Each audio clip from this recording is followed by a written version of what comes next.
Oi, pessoal, tudo bem? Show de bola! Estamos aqui para continuar em mais um Mega Super Ultra Encontro com o Mega Super Ultra Marcos André. Estamos trabalhando a República da Espada. Estávamos trabalhando na aula passada o governo de Deodoro da Fonseca e agora vamos dar continuidade a Deodoro da Fonseca. Falamos na aula passada sobre as primeiras medidas tomadas em seu governo. Falamos da Constituição de 1891, a primeira Constituição republicana, segunda Constituição, porque já tivemos uma em 1824, ainda no período monárquico, show de bola. E agora nós vamos analisar como se deu o processo de eleição de Deodoro da Fonseca. Primeiramente, vamos destacar que foi uma eleição indireta, ou seja, a população não participa do processo eleitoral. Vocês observam que nós vamos ter uma briga, né? Candidatos à presidência e candidatos à vice-presidência do Brasil. Marechal Deodoro da Fonseca contra o civil Prudente de Moraes, dentro em breve, vai se tornar presidente do Brasil. É só uma questão de tempo. Show, vamos já chegar lá. E nós temos, né, a briga, a candidatura da vice-presidência, Eduardo Vander Kolk contra Marechal Floriano Peixoto. Show de bola.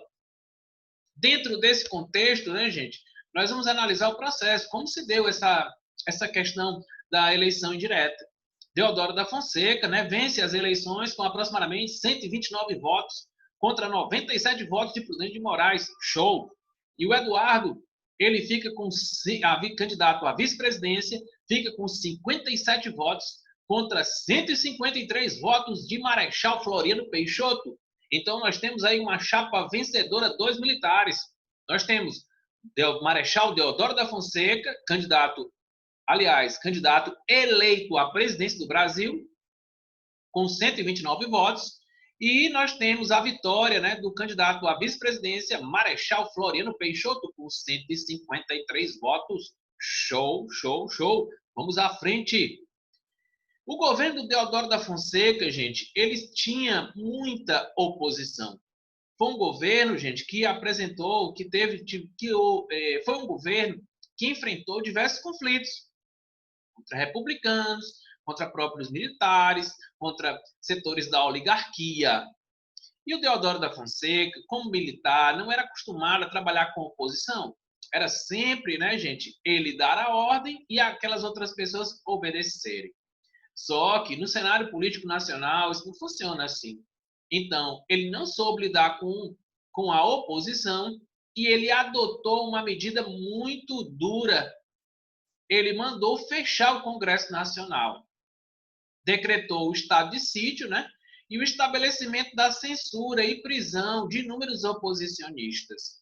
Essa atitude, ela vai resultar numa grande, enorme revolta. Inclusive, né, gente, nós vamos ter levantes da Marinha, como no caso, né, gente, a questão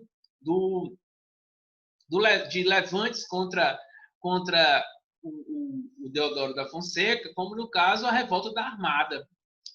Então, pessoal, muita gente pergunta, professor, o que é estado de sítio?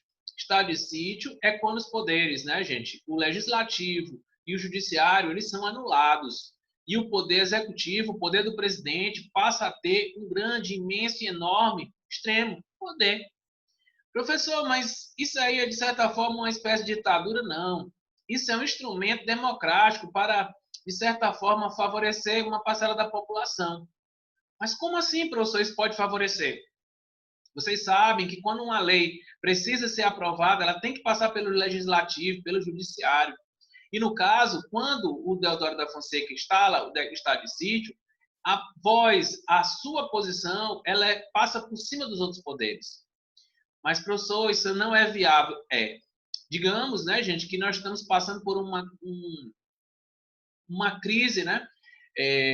E onde essa crise, ela resulta numa enchente, inundação. Então, no caso, ele precisa adotar medidas rápidas para, de certa forma, beneficiar essa população atingida. Então, ele decreta estado de sítio e, a partir de então, as suas medidas elas vão ser imprescindíveis para favorecer essa parcela da população que está atingida por uma enchente. Show de bola? Mas fechar o Congresso a essa altura foi muito complicado. Então, nós vamos ter a primeira revolta da Armada, comandada, né, pelo líder Almirante Custódio de Mello. E o que era a função dessa revolta da Armada? Forçar a renúncia de Deodoro da Fonseca. Inclusive, eles chegaram até mesmo a ameaçar, né, gente, bombardear a cidade do Rio de Janeiro. E aí, professor, o que vai acontecer? Deodoro da Fonseca não vai resistir e vai renunciar à presidência do Brasil. Nesse caso, né, gente, a pessoa que vai assumir no seu lugar vai ser o seu vice, Floriano Peixoto. Show de bola. Mas, né, gente, é importante destacar que essa medida adotada, onde o Floriano Peixoto vai assumir, ela vai ser, de certa forma, muito contestada, como nós vamos ver posteriormente. O Floriano Peixoto, né, gente, muito esperto, vai se chamar Marechal de Ferro, vai se chamar também de Consolidador da República. Por quê? Porque ele vai enfrentar com sucesso todas as ameaças à unidade republicana. Ele vai reabrir o Congresso, né? De certa forma, isso vai resultar no forte apoio das elites agrárias e do próprio Congresso Nacional, que vão começar, de certa forma, né, gente, a apoiá-lo. Vai suspender, né, o estado de sítio. O Floriano Peixoto, viu, gente? Ele vai adotar medidas populares em favor da população, principalmente a população mais pobre, com a redução dos aluguéis. O que estava acontecendo? Os donos, né, gente, dos pontos, donos de casas de aluguéis, eles estavam aumentando os aluguéis de forma exorbitante. E isso vai resultar, né, gente, na saída dessas pessoas, desses imóveis. Muita gente vai morar na rua. Nós vamos ter um problema imobiliário terrível no Brasil nesse momento. Então, professor, qual for a medida adotada pelo Floriano Peixoto para tentar minimizar essa situação de desespero de uma grande parcela da população? Vai ser a construção de casas populares. Outra questão importante, né, é a questão da alimentação. O preço da carne, do pescado não parava de subir. Então, o que ele fez? Ele reduziu, viu, gente? Ele diminuiu impostos sobre a carne e o pescado vendida no varejo. Show de bola? Pessoal, ele fez um governo nacionalista, fez um governo centralizador, mas ele foi um governo que, de certa forma, assumiu de forma inconstitucional. Professor, não estou entendendo por que ele vai ser um governo que vai ser atrelado a essa bandeira de inconstitucionalidade. Pessoal, havia uma cláusula na Constituição que dizia, né, gente, que se a vaga à presidência ou à vice-presidência houvesse substituição em menos de 2 anos de mandato, teria que haver uma nova eleição. E o Deodoro da Fonseca vai assumir, de certa forma, com menos de 2 anos de mandato. Isso implica dizer que teríamos uma nova eleição. E aí, professor, só que a assessoria jurídica, né, gente, do Floriano Peixoto, vai se mexer, vai se movimentar, e o que eles vão encontrar? Um furo. Um furo na lei. Qual seria o furo? Ele dizia que realmente o que estava na Constituição era coerente, mas aquilo deveria atingir o presidente se ele fosse eleito de forma direta, como o Deodoro da Fonseca e ele, Floriano Peixoto, eles foram eleitos de forma indireta, então não podiam ser atingidos pela lei. Mas mesmo assim enfrentou implacavelmente seus inimigos, como no caso, né, gente, do Manifesto dos 13 Generais. Professor, o que seria o Manifesto dos 13 Generais? Foi um documento, gente, assinado por 13 generais que, logo após a renúncia de Deodoro da Fonseca, né, gente, contestavam o assumimento do governo de Floriano Peixoto. Vamos ter a segunda revolta da Armada, viu, gente? Nós vamos ter a Revolução Federalista no Rio Grande do Sul, de 1893 a 1895. Essa revolução, né, gente, federalista, muito interessante. Onde, né, gente, o Sul, como sempre, né, é um verdadeiro caldeirão de insurreições, como nós vimos na história do Brasil até o momento. Show de bola? Pessoal, essa Revolução Federalista no Rio Grande do Sul é bem interessante. Professor, é verdade que nessa segunda revolta da Armada, o que eles exigiram? Eles exigiam, né, eleições imediatas.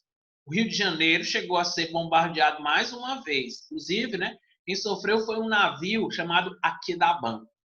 Teve um rombo imenso, né, no seu casco, parado no porto. Bala, né, tiro de quê? De canhão. Essa Revolução Federalista ela é bem interessante. Nós temos uma briga entre republicanos e federalistas. Republicanos eram chamados de pica-paus. Federalistas chamados de maragatos. Pessoal, é muito importante. Essa questão dos republicanos, eles eram chamados de pica-paus, eles apoiavam o governo de Júlio de Castilhos. Era o governador. E ele, né, gente, tinha o apoio de Floriano Peixoto. Já os maragatos exigiam a eleição lá no sul de Silveira Martins. Silveira Martins, né, gente, tinha apoio de Custódio de Mello, um dos grandes líderes aí da revolta da Armada. Professor, quer dizer que houve complicações aí? Houve. Complicações severas dentro do governo nacional, principalmente o governo de Floriano Peixoto. Show de bola? Então, professor, quer dizer que dentro da República da Espada,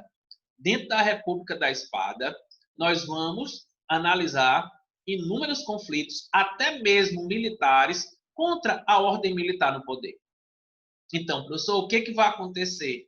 Logicamente, Floriano Peixoto vai cumprir o seu mandato e logo em seguida, né, gente, o governo vai ser passado a quem? Aos civis. Show de bola? Pessoal, foi um mega prazer estar com vocês. Até o nosso próximo encontro. Show de bola!